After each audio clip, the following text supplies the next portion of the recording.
todo para mí. De dinero nos va a hablar de lo que dice la Biblia acerca del manejo del dinero, ¿cierto?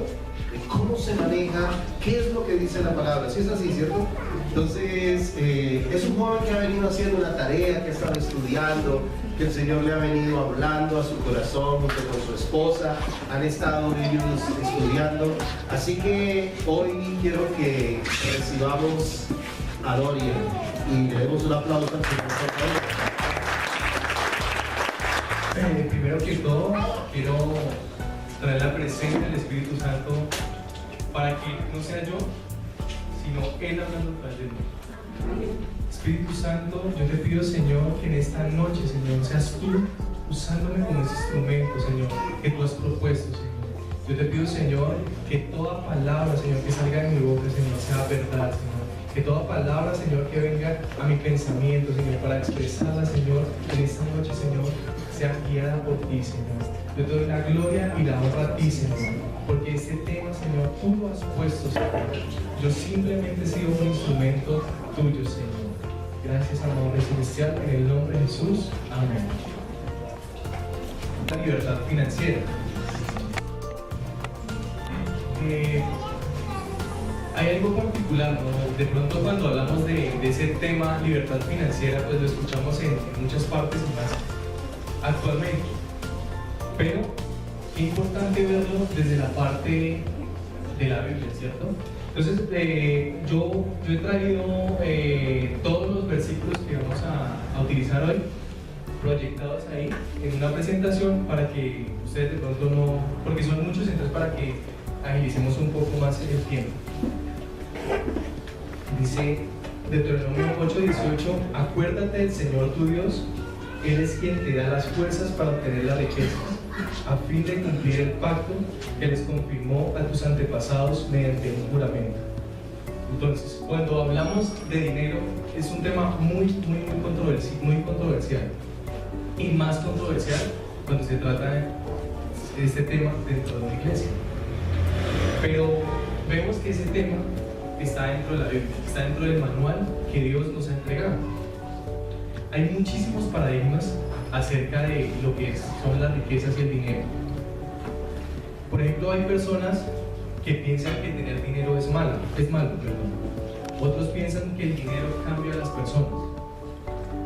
De estas afirmaciones vienen algunos comentarios como: es mejor ser pobre pero honrado. Y también considerar que los ricos son malos y que los pobres son los buenos. Esto fue lo que personalmente yo recibí dentro de mi casa. Esta fue la mentoría financiera que yo recibí de parte de mi madre. Pero con el paso del tiempo y cuando ya salí de mi casa, yo empecé a investigar. Ese es un tema que a mí me llama muchísimo la atención, es un tema que me apasiona, y poco a poco he ido investigando y empecé a recopilar algunos conceptos acerca de riqueza y del éxito financiero. Estos conceptos los recopilé de personas que se destacan en estos ámbitos, pero principalmente me impacta un concepto acerca del éxito que cita lo siguiente: el éxito es la realización progresiva de los sueños. Me llamó mucho la atención porque eso nos llama y nos invita a que nosotros debemos ser visionarios, pero así como somos visionarios, también debemos poner día a día, como nos llamamos, un granito de arena para cumplir con ese sueño, para cumplir con ese propósito. Nos lleva a que pongamos el esfuerzo día a día, a que nos esforcemos cada día. Para llegar a realizar esta enseñanza, Dios, a través de una hermana, una muy buena amiga, allegada a nosotros, nos dijo: ese es el tema que se debe tocar. Este tema inicialmente se tocó en grupo un viernes. Mientras investigaba, pues me remití a varias fuentes, y dentro de una de esas fuentes fue YouTube. Allí hay un canal donde dan mentoría financiera. Me llamó mucho la atención porque estos mentores financieros no conocen acerca del Señor, pero se dieron a la tarea de investigar, de analizar un libro que se llama Su dinero cuenta. Este libro es de un autor conocido que su nombre es Howard Dayton. Él, si es cristiano, tiene un ministerio de finanzas, y cuando él llega a los pies de Cristo, él llega por medio de unos amigos de él que son empresarios. Esos amigos empresarios lo retaron a él para que buscaran en toda la escritura todos los versículos que se refieren a las riquezas y al dinero, y se dieron cuenta, llegaron a ver que hay más de 2.300 versículos que se refieren al dinero. Estos versículos que se refieren al dinero son más que los que se hablan inclusive de salvación, y es increíble porque quienes hacen el análisis no conocen del Señor, y nosotros tenemos ese material, tenemos ese instrumento que es la Biblia, y muchas veces ni siquiera la escudriñamos para ver Dios que nos habla acerca del dinero. ¿Por qué? Porque a veces este tema lo tenemos como un tema tabú. Pero, ¿qué más nos dice la Biblia acerca del dinero?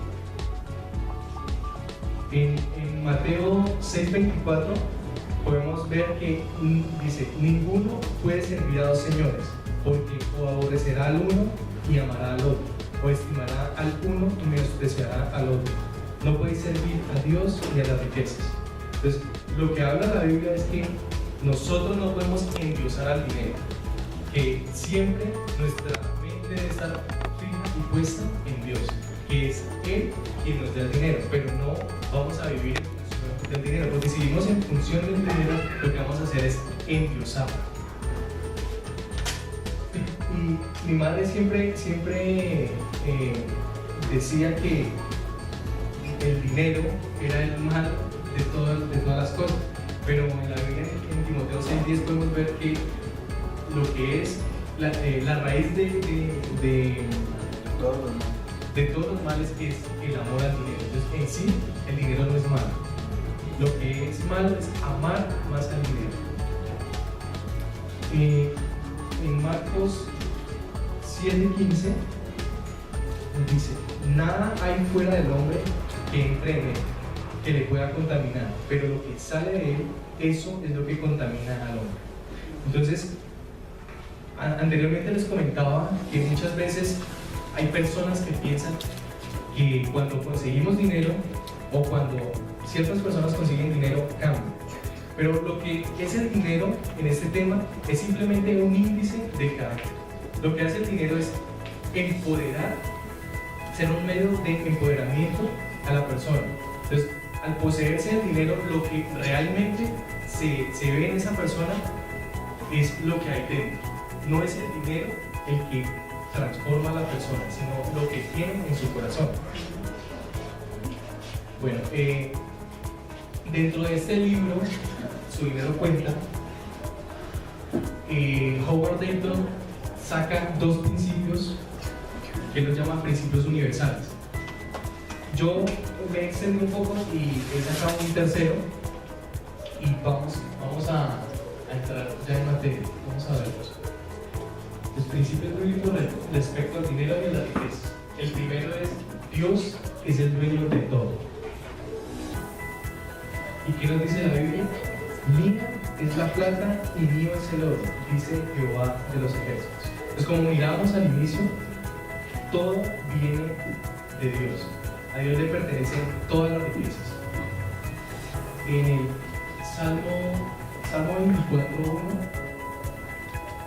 de Jehová es la tierra y su plenitud, el mundo y los que en él habitan. Así como las riquezas pertenecen a Dios, toda la tierra, todo lo que hay en ella también.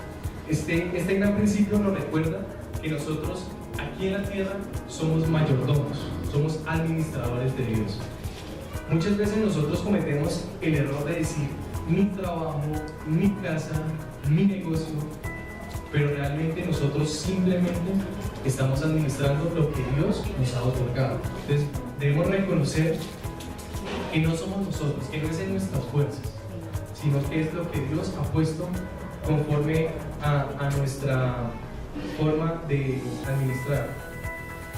Y somos administradores no solamente del dinero, también somos administradores de los dones, somos administradores de los talentos, de la salud, de la fe, de los pensamientos, entre otros. Debemos reconocer que Dios es quien nos permite hacer y tener riquezas, que por más que nos esforcemos, sin la ayuda de Dios, cualquier esfuerzo es inútil. El segundo principio: todas las cosas provienen de Dios. Vimos inicialmente que inclusive Dios nos provee a nosotros las fuerzas para hacer la riqueza, ¿cierto? Este principio nos lleva a reconocer la providencia de Dios, pero no solo a reconocerla, sino también a honrarla respecto a dos actos de obediencia. El primer acto de obediencia son los diezmos. Mas Lucas 11:42 nos dice: mas hay de vosotros, fariseos, que diezmáis la menta y la ruda y toda hortaliza, y pasáis por alto la justicia y el amor de Dios. Esto os era necesario hacer sin dejar aquello. Entonces, lo que nos muestra acá es que nosotros debemos, en símbolo de obediencia, presentar nuestros diezmos. Pero eso no quiere decir que desconozcamos la justicia y el amor de Dios, ¿no? A lo que quiero ir es que nosotros, cuando presentamos nuestros diezmos, no lo debemos de hacer de una manera religiosa, sino que mientras lo presentamos también pensar en la justicia y el amor de Dios. En Malaquías 3, del 10 al 11, nos dice: traed todos los diezmos al alfolí y haya alimento en mi casa. Probadme ahora en esto, dice Jehová de los ejércitos, si no os abriré las ventanas de los cielos y derramaré sobre vosotros bendición hasta que sobreabunde. Reprenderé también por vosotros al devorador y no os destruirá el fruto de la tierra, ni vuestra vid en el campo será estéril, dice Jehová de los ejércitos. Entonces, también el diezmar nos trae a nosotros, nos da a nosotros promesas, ¿cierto? Dentro de esas, ¿qué bendiciones podemos recibir?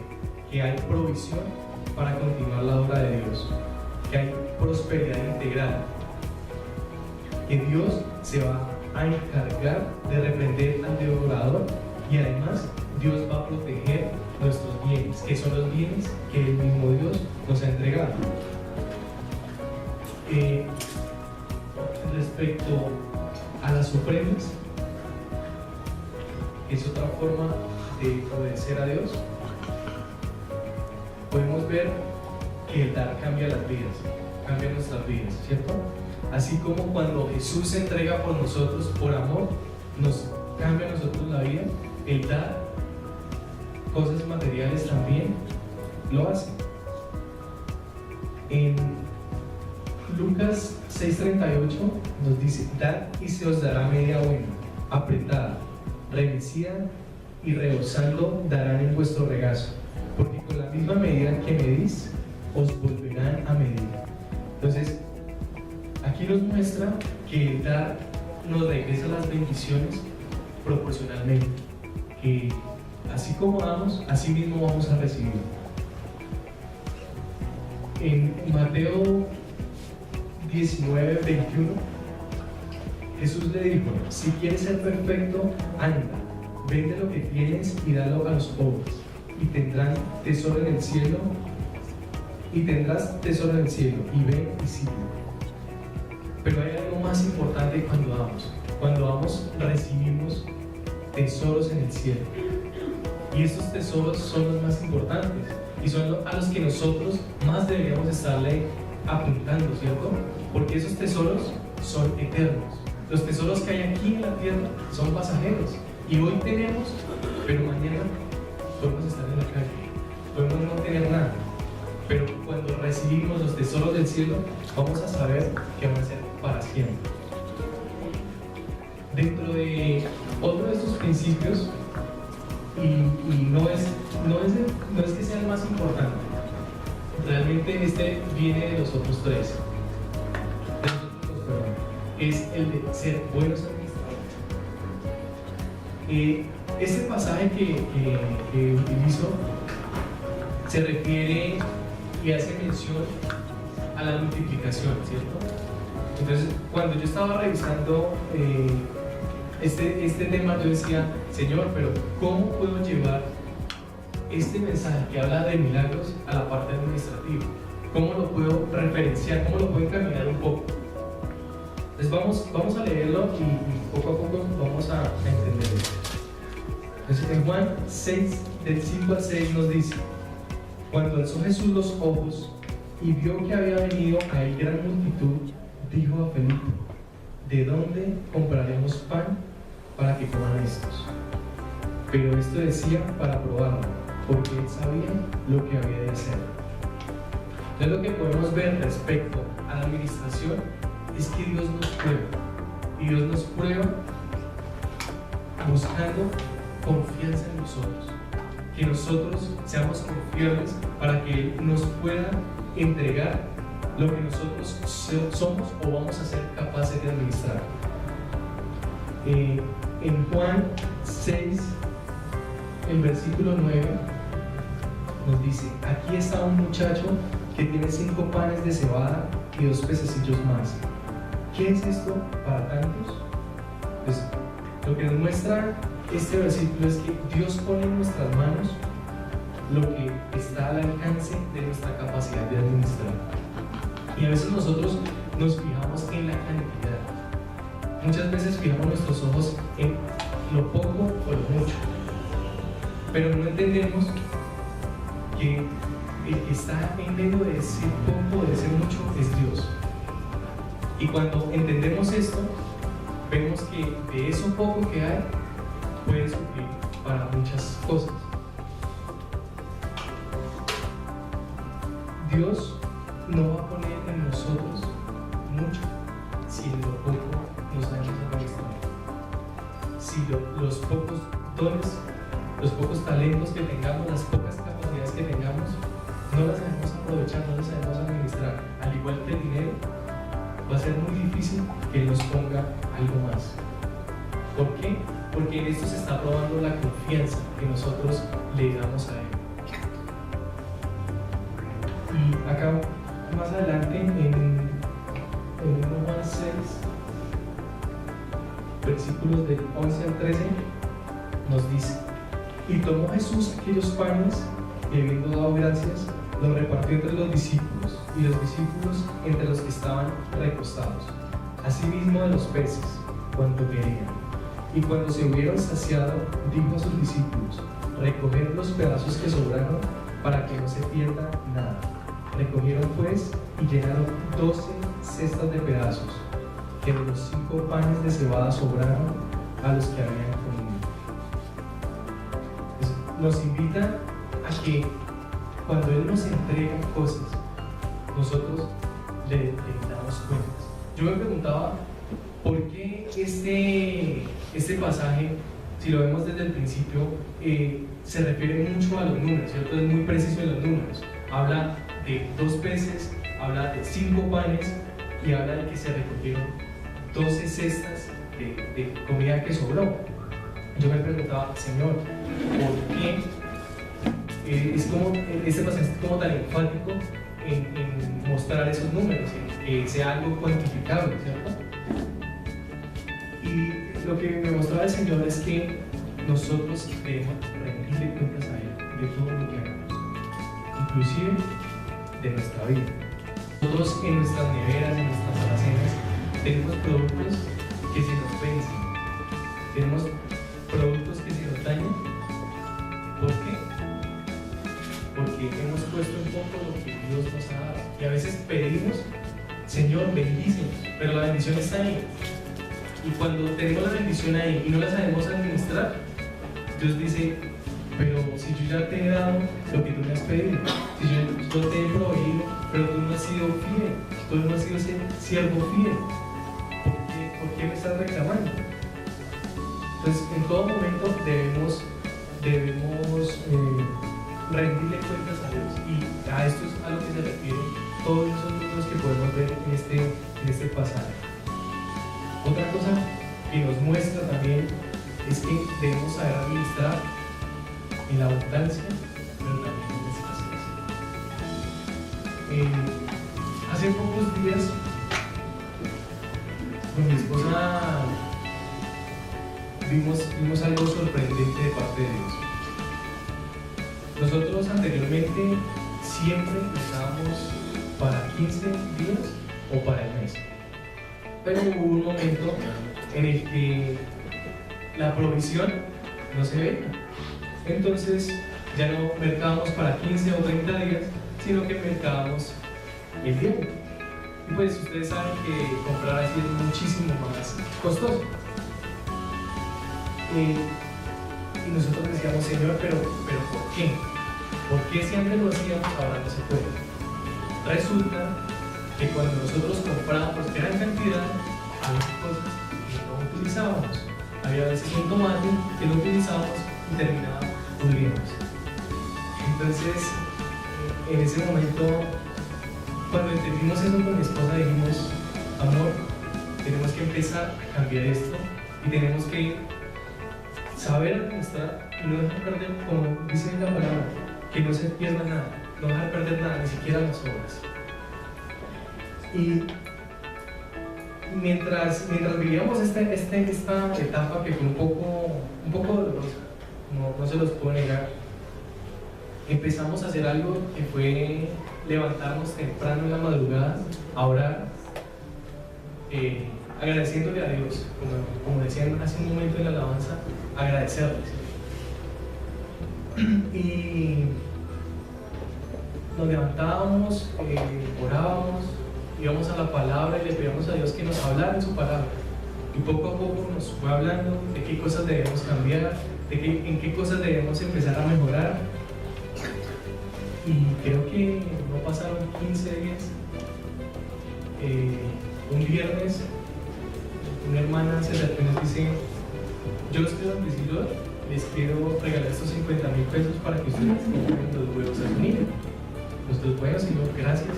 Y empezamos a reconocer que debemos darle primeramente gracias a Dios, que es quien pone las personas. Esa misma semana, pero el domingo, esa misma hermana se nos acercó y nos dice: nosotros le habíamos prometido algo y mi esposo está aquí para hacer esta entrega. Nos dice: dentro de los huevos que compraron yo vi que les faltó algo, les faltó leche. Entonces nos dieron 130,000 pesos más. Con esos 130,000 pesos completamos para la compra de nuestro mercado. Y en ese momento entendimos que el ser buenos administradores, el saber administrar las bendiciones que Dios nos da, los milagros que hace en nuestra vida, es muy importante. Que no nos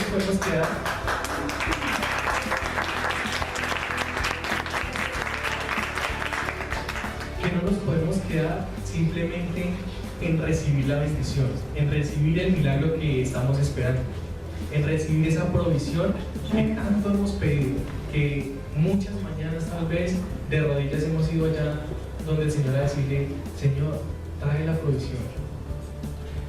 Lo más importante es saber administrar esa provisión y no dejar ni siquiera perder lo que sobra. Dentro de este principio de ser buenos administradores, yo he resaltado 5 puntos que son realmente muy claves. Antes de seguir avanzando, dentro de cuando estamos en pareja, es muy importante identificar cuál de los dos cónyuges es el mejor administrador. Sería magnífico que los dos fueran buenos administradores, ¿cierto? Pero cuando solo es uno el buen administrador, rescato mucho esta frase que me dio mi esposa cuando empezamos con con este desafío cuando yo salí de trabajar de la empresa donde estaba. Y ella me dice, amor, yo te voy a entregar mi monedero. Y al principio se me hizo gracioso,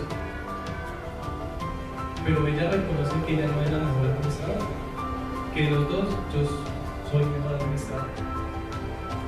Y el verla a ella que me diga, amor, te entrego mi monedero, para mí eso fue algo tan gratificante, no por enorgullecerme, sino porque yo sé que ella también ha entendido que no es a mí al que me va a rendir cuentas, sino que es a Dios al que debemos rendir cuentas en todo momento. Y el que ella haya puesto esa confianza en mí, decir, ahora tú te vas a encargar de las cosas en las que yo no soy tan bueno, me pareció muy gratificante.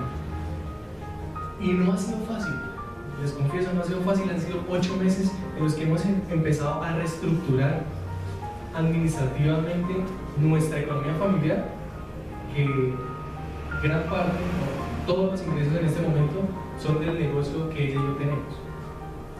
Pero lo que más me impactó de esto que hace ella fue su humildad, porque ella viene de una familia en la que todos son trabajadores independientes. Ella desde muy chiquita, desde los 8 años, ha sido emprendedora, mientras que yo no mucho. Yo siempre he estado más dependiendo de un empleo. Y el que ella me diga, mira, te entrego mi monedero, para mí fue gratificante. Gratificante porque, como le repito, ella ha entendido que es a Dios al que debemos rendirle cuentas. Ahora sí, vamos a avanzar con los 5 puntos. Entonces, el primero de ellos es planificar.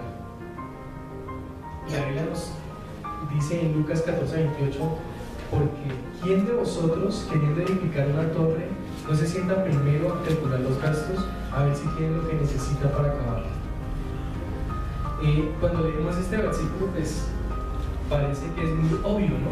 Nosotros siempre decimos, sí, obviamente, si yo voy a construir una casa, primero tengo que calcular los gastos, los costos que esto genera. Pero nosotros en nuestra casa, ¿sí hacemos eso? Sinceramente, si nos sentamos al primer día del mes o el último día del mes a decir, vamos a elaborar, vamos a planificar qué gastos vamos a tener en el siguiente mes o en este mes. Y es aquí donde debemos tener algo muy importante que se llama presupuesto. No sé si se alcanza a ver. En esta parte de acá arriba, este es un presupuesto familiar, que es un modelo que nosotros utilizamos con mi esposa. Hace poco realmente lo estamos implementando. ¿Y de qué consta este presupuesto? Es muy sencillo, de los ingresos y de los gastos. Dentro de los ingresos se pueden clasificar en fijos o en variables. La mayoría, pues, por ejemplo, los que son empleados, lo fijamos acá en los fijos. Los que dependemos de ventas, pues entonces acá en los variables. Y dentro de los gastos también hay gastos fijos y gastos variables. Entonces, los gastos fijos son los que cada mes incurrimos en ellos. Por ejemplo, en la vivienda, sea arrendada o que estemos pagando de pronto un crédito. La alimentación, televisión, internet, telefonía, transporte, los servicios públicos y de pronto el entretenimiento, cuando ya lo tenemos fijado mes a mes. Más abajo, los variables entonces son otros, son los que esporádicamente realizamos, no los hacemos todos los meses. Elaborar este presupuesto realmente es muy sencillo. En esta parte fijamos lo que son los ingresos y acá lo que son los gastos. Este presupuesto está mensual. acá en esta parte dice provisto. ¿Cómo sacamos esos valores? Entonces, nosotros nos vamos al mes anterior y vemos lo que gastamos, ¿cierto? Vemos el ingreso que tuvimos y qué gastos, en qué conceptos y qué valores tuvimos los gastos. Y en esta parte de acá, ejecutado. Esa parte de ejecutado es lo que realmente nosotros gastamos. Entonces, en este ejemplo, podemos ver que hay acá unos números en rojo. Y sumada esta diferencia, estos números en rojo quiere decir que nosotros gastamos más de lo que hemos presupuestado. Sumando estas diferencias, nos da aproximadamente 44.000 pesos. Si nosotros vemos eso, si vemos esos 44.000 pesos que nos gastamos de más a lo largo de un año, nos damos cuenta que nos estamos gastando 500.000 pesos aproximadamente de más de lo que nosotros tenemos acá provisto. O sea que vamos a empezar a tener un hueco grandísimo ahí. Y ese hueco muchas veces ¿cómo lo suplimos? Con las tarjetas de crédito, con los préstamos o inclusive con los prestamistas, con los amigos gotas. Otro punto importante dentro de la buena administración es el ahorro. En Proverbios 6, del 6 al 8, nos dice: ve a la hormiga, oh perezoso, mira sus caminos y se sabe, la cual, no teniendo capitán ni gobernador ni señor, prepara en el verano su comida y recoge en el tiempo de la siega su mantenimiento. Es muy importante este tema del ahorro. Yo creo que actualmente ese tema del ahorro es uno de los que menos utilizamos, porque la opción más inmediata son los préstamos. Si nosotros utilizáramos el ahorro y lo tuviéramos también incluido dentro de nuestro presupuesto, con este podríamos cubrir muchas eventualidades. Los expertos recomiendan que nosotros deberíamos ahorrar del 10 al 20%, pero como les digo, ese ahorro nosotros por lo general no lo incluimos dentro de nuestro presupuesto. Si nosotros lo incluyéramos, deberíamos ese 10 o 20% que vamos a ahorrar, sacarlo al principio. Nuestra cultura occidental siempre está que el ahorro es lo que sobra y debería ser al contrario. Así como nosotros sacamos nuestro 10% del riesgo, también deberíamos sacar el 10 o el 20% del ahorro, porque ese 10 o 20% va a cubrir eventualidades, como por ejemplo enfermedades no previstas, un traslado que tengamos que hacer en algún momento a otra ciudad, muchísimas cosas. Otro punto importante para ser buenos administradores es controlar los gastos. Ese controlar los gastos también le llamaría como controlar los impulsos. Proverbios 24-27 nos dice: arregla tus negocios en la calle y realiza tus tareas en el campo, y luego podrás construir tu casa. Dentro de ese control de gastos, nosotros debemos tener muy presente y muy en cuenta que debemos establecer prioridades. Y debemos aprender a diferenciar entre dos palabras, entre necesidad y querer. Normalmente hay algo que hay dos preguntas que yo le hago a mi esposa cuando me dice: yo quiero comprar esto, y son las siguientes. Lo primero que le digo es: ¿lo necesitas? Generalmente, ¿qué respondería mi esposa? ¿Es cierto?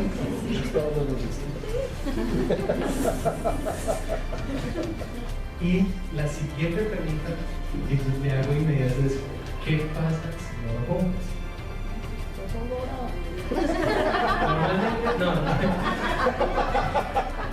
Normalmente me dicen: pues nada. Entonces, ahora yo le digo: entonces no lo necesitas. Es algo que tú quieres. La necesidad es algo que si nosotros no la suplimos, va a ocurrir algo.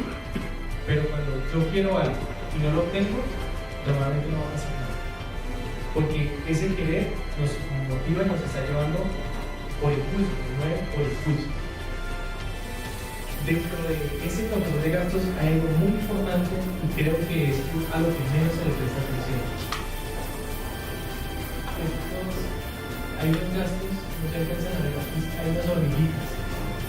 Estos gastos se llaman gastos hormigas.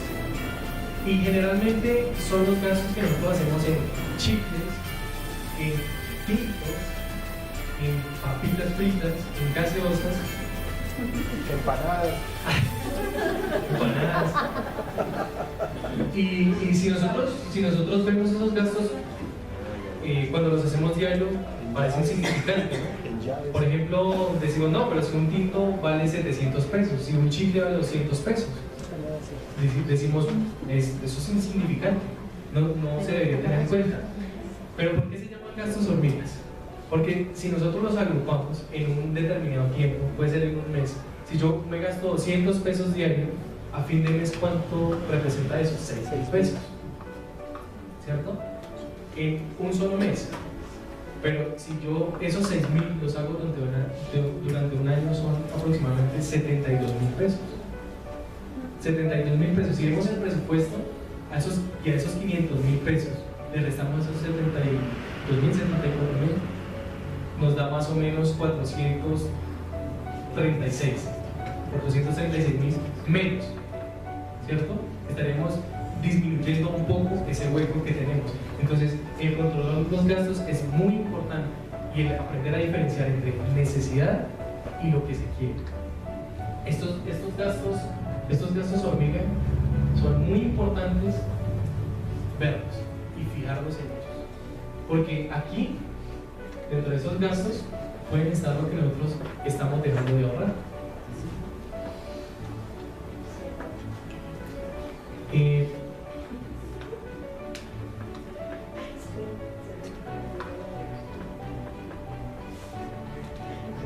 Otro punto es diversificar los ingresos. ¿Y qué nos dice la Biblia acerca de esto? Coloca tus inversiones en varios lugares, porque no sabes qué riesgos podría haber más adelante. Y dentro de este tema, actualmente pues es muy fácil encontrar ofertas que te digan, no, pues tú quieres incrementar tus ingresos y te tenemos la solución. Pero es importante analizar y pedir primero el direccionamiento de eso. Nosotros tuvimos una experiencia con mi esposa, bueno, más fue por mi parte, de querer llenarme yo mismo de un orgullo, sin pedirle la dirección a Dios. Nosotros entramos a un negocio multinivel. Bueno, me metí. Realmente cuando entré no me daba cuenta que ya estaba allá. Me entraron. No me di cuenta en qué momento. Y inicialmente pues súper emocionadísimo porque nos plantearon estrategias para tener un ingreso extra que, viendo uno los números, uno dice, esto es imposible lograrlo en un trabajo tradicional, porque no se necesita de invertir mucho tiempo, entre comillas. Cuando ya nos metimos de lleno en este negocio, mi esposa fue un poquito arrastrada, yo la llevaba un poco, pero yo era el que tenía más de iniciativa y ella lo hacía por complacerme. Después me dijo, pero no. Y resulta que este negocio nos trajo muchos problemas, no solo financieros. Dentro de la organización, arriba mío estaba un primo. Y ese primo no tenía unos buenos principios, él estaba ahí solo por ganar plata. Entonces, cuando hablábamos nosotros, nos decía una cosa, pero resulta que nosotros vivíamos en el segundo piso y ellos estaban en el primer piso. Y nosotros en las noches escuchábamos cuando él y su esposa hablaban mal de nosotros. Cuando nosotros, bueno, al principio yo pensé que eso era paranoia de mi esposa y dije, no, creo que te estamos enloqueciendo, no, sigamos, no sé qué. Y le insistí mucho y ella me dijo, bueno, listo. Pero ya cuando yo me di cuenta, yo dije, tienes razón. Y empezamos a salirnos un poco. Sin embargo, nosotros fuimos a una conferencia con mi esposa a ver a la persona más influenciadora que ellos tienen en esa organización. Y pues esa persona me movía mucho a mí y me decía, o sea, me hacía ir a que yo también lo podía lograr. ¿Por qué? Porque esta persona viene del mismo municipio del que yo vengo. Es un municipio que, si yo se los digo acá, nadie lo conoce, de Huila. Y él viene de una situación económica similar a la que yo viví. Entonces yo dije, si este tipo lo puede hacer, yo también lo voy a hacer. Yo tenía tan endiosado a este señor y yo dije, tenemos que pagar lo que sea. Entre los dos pagamos 400.000 pesos por ir a ver 2 días. Cuando llegamos allá, que supuestamente por haber logrado un nivel, teníamos una asesoría privada con él, no sé qué, fuimos allá, nos habló a los líderes, estábamos VIP cerca de él. Para mí eso fue algo muy emocionante. Casi me faltó el imán. Bueno, esa parte me gustó, pero ya cuando él empezó a dar su conferencia a más de 2.000 personas, unas 3.000 personas, y él empezó a dirigirse y a tratar mucho el tema del humanismo. Esa parte ya como que a mí me motivó. Y en ese tiempo nosotros con mi esposa no estábamos tan afirmados en creer a Dios, en pedir dirección a Dios, sino que nos dejamos llevar por el amor al dinero, por lo que dice la palabra. Y ahí ya estábamos entrando en desobediencia a Dios porque estábamos endulzando al dinero. Y resulta que al final de esos 2 días ya y fue increíble porque Dios permitió que nosotros tuviéramos muchos gastos que hubiésemos pagado 400.000 pesos para ir a ese señor y que por boca de él yo ya decidí no seguir más en ese negocio. Cuando empezamos a salirnos de ese negocio fue muy difícil porque nos empezaron a llamar, que por qué, que eso, que lo otro. Mi primo, que qué pasó, perdimos comunicación con él, pero él seguía buscando la forma de seguir ahí porque eso también representaba para él ingresos. De un momento a otro le damos la gloria y la honra a Dios porque nos sacó de ahí y pudimos inclusive trasladarnos del lugar donde vivíamos a otro lugar y ya salirnos. A veces me llaman porque hacemos compras ocasionales con mi esposa y a veces nos llaman a que sigamos llenándonos un poquito de inventario, pero pues ya no les contestamos. ¿Y a qué quiero ir con esto? A que nosotros en todo momento debemos pedir la dirección de Dios. Muchas personas nos ofrecen a nosotros asociarnos, muchas personas nos ofrecen un ingreso adicional, pero nosotros lo primero que tenemos que es escuchar a esa persona, pedirle los pies de Cristo y decirle, Señor, si tú has puesto ese nuevo ingreso por medio de esta forma, que sea, y todas las cosas sean, pero si no, muestra. Y siempre pedir, Señor, si es lo que nos conviene o esto realmente no lo quieres tú para nuestra vida.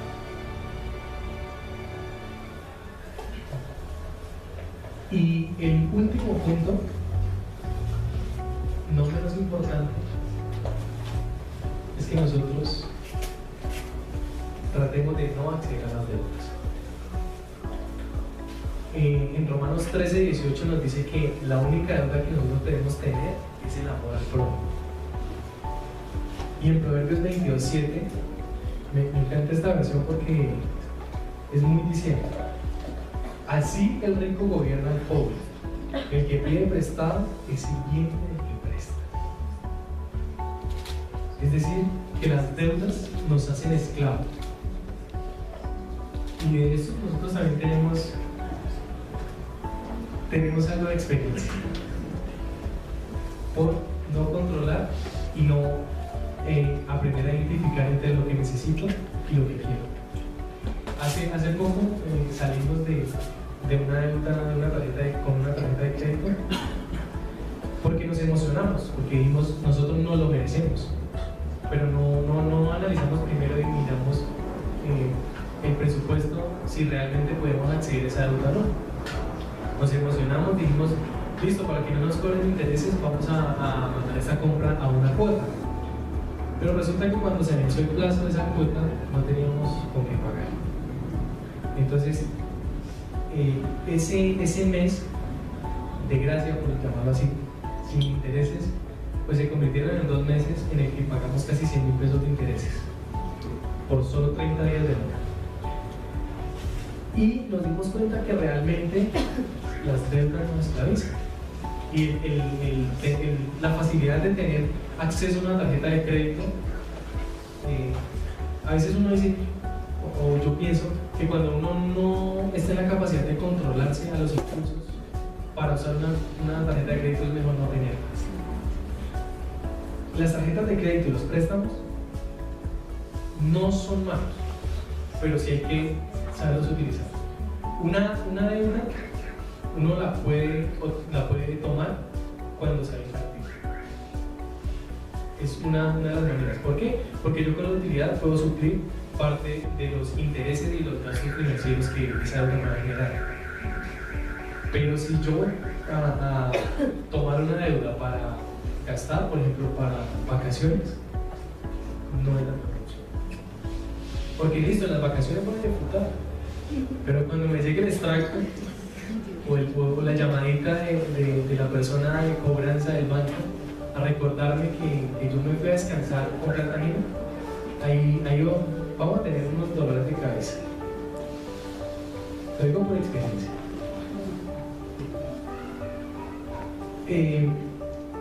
La mayoría de los bancos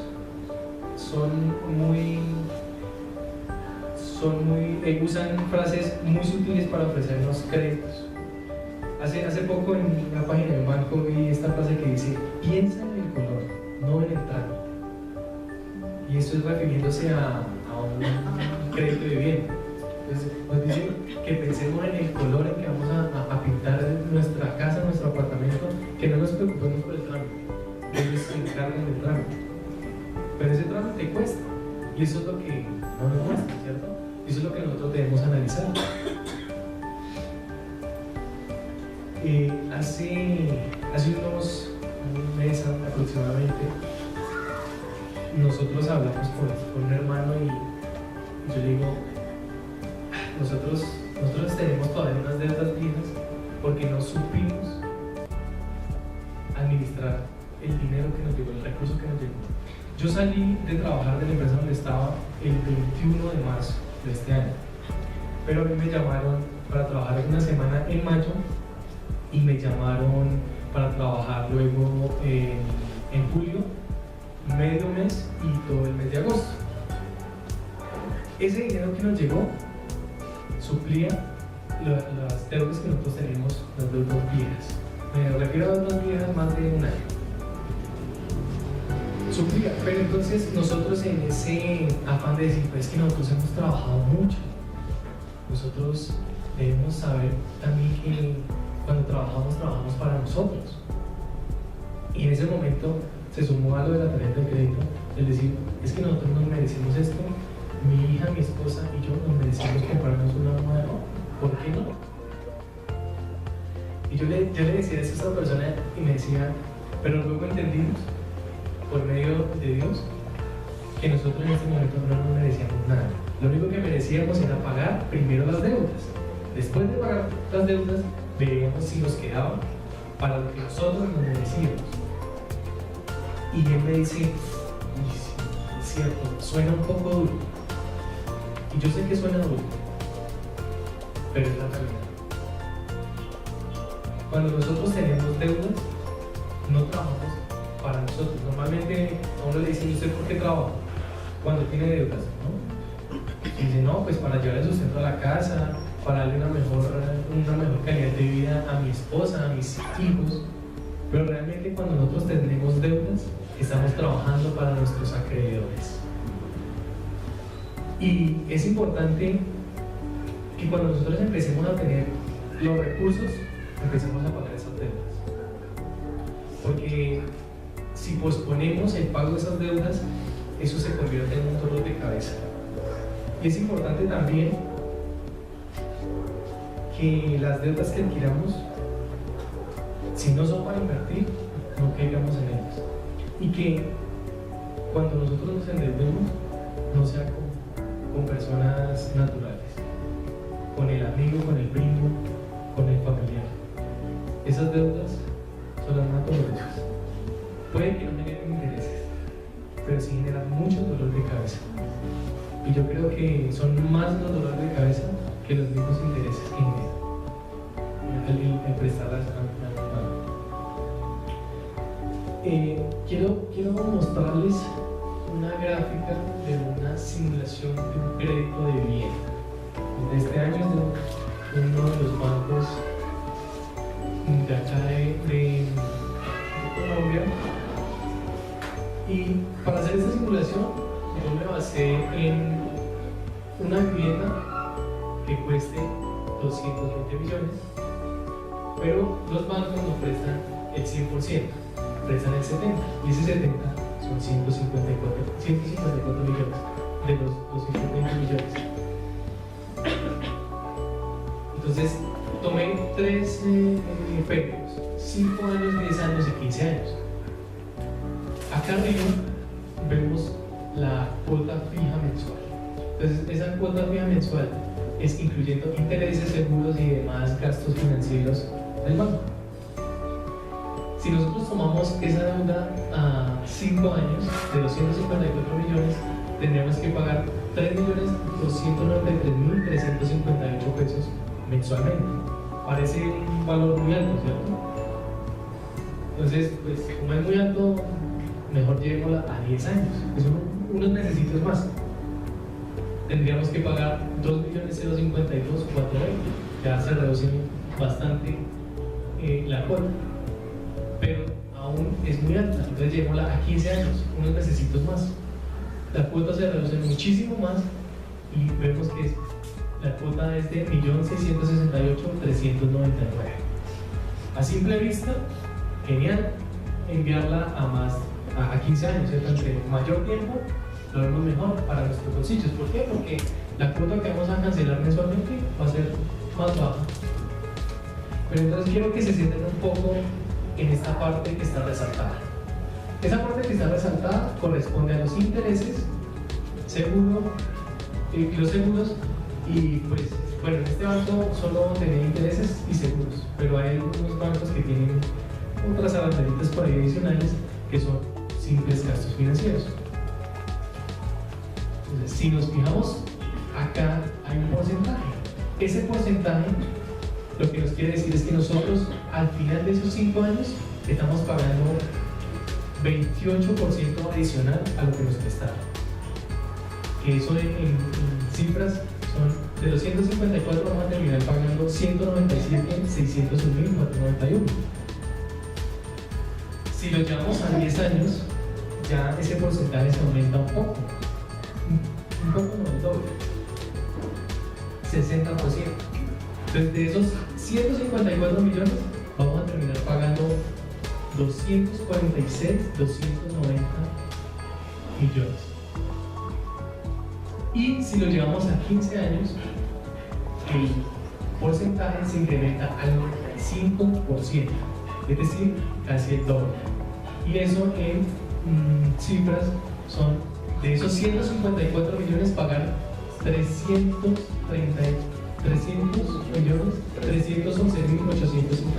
pesos. Entonces, a pesar de que la cuota aquí se ve más alta, esta es la opción más viable. Pero si nosotros hiciéramos esta misma operación con un ahorro, programado, esos 220, aquí son millones, para no los 220, sino para recaudar los 154 millones mensualmente, tendríamos en el periodo de 5 años, tendríamos que ahorrar 2.566.667 pesos. Si vemos esta cifra y esta de acá, son bien diferentes. Son casi aproximadamente 700.000 pesos de diferencia. ¿Por qué? Porque me estoy ahorrando los intereses y no estoy pagando más.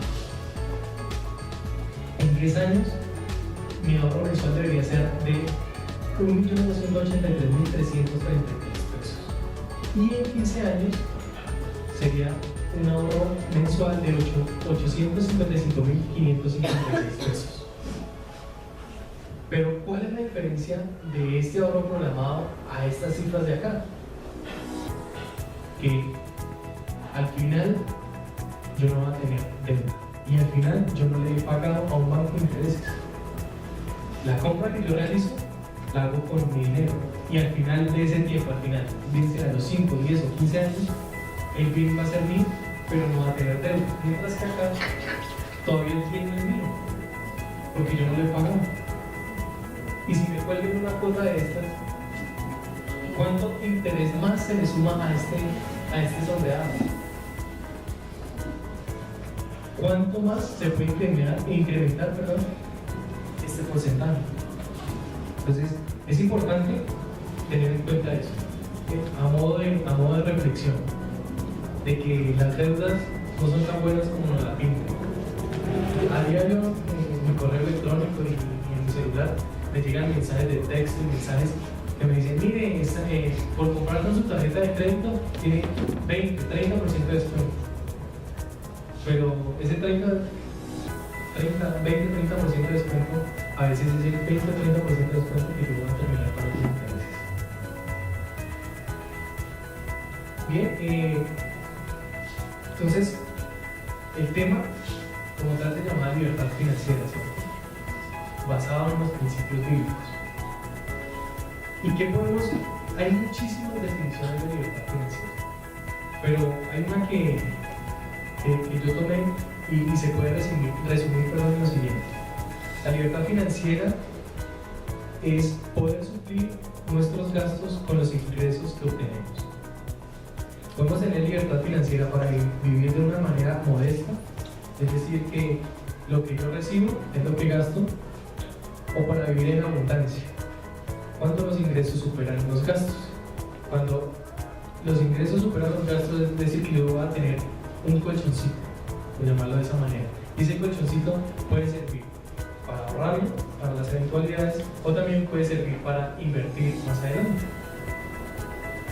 Y hay algo muy, muy, muy importante dentro de este tema de la administración de la mayordomía, y es: yo sé que en algún momento nosotros hemos sido malos administradores de nuestro tiempo, malos administradores de nuestros dones, de nuestros talentos, y mucho más, malos administradores del dinero. Porque creemos que cuando conseguimos dinero, cuando tenemos dinero o riquezas o posesiones, somos nosotros, es en nuestras fuerzas.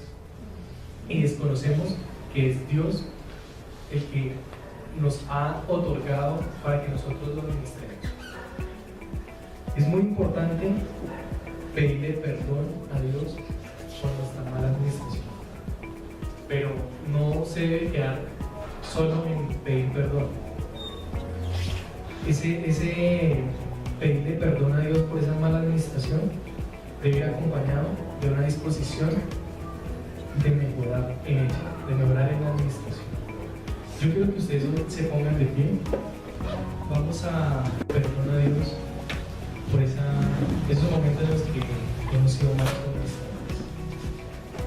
Señor Jesús, venimos delante de ti porque reconocemos, Señor, que nos hemos equivocado, Jesús, que hemos fallado, Señor, que no te hemos reconocido a ti, Señor, que no hemos reconocido al Dios del oro y la plata, que no hemos reconocido que tú eres el proveedor de todo, Señor.